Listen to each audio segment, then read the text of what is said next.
Hello and welcome to day 81 of me trying to teach myself how to draw. As always, I started off with 10 1-minute gesture drawing warm-ups and then 10 1-minute hand gesture drawing warm-ups, and then I got into my Bridgman studies, which was more work on the arms. There are like 25, 30 pages on arms alone, so it's going to take me a while to get through all of them, but it's really helpful information.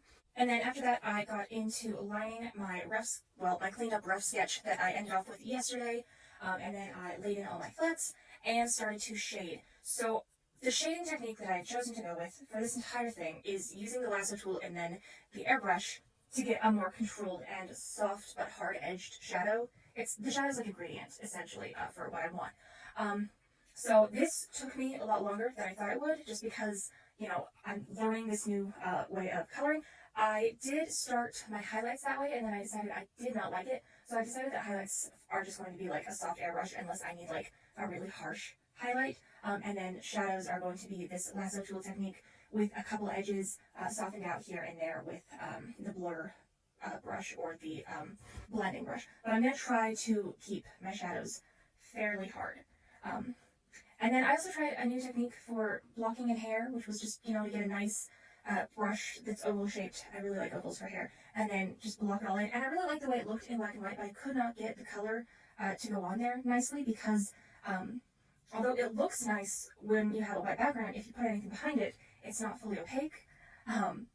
So I struggled with that until I remembered. I went back and I looked at the cover I drew, and I looked at the layers and realized, oh yeah, you put your highlights and shadows in on your flat layer and then go in with all three colors doing individual strands. I say individual with air quotes, by the way, because if you use the right brush, you can get chunks of individual strands. Just look at the way the hair looks, and that's what I mean.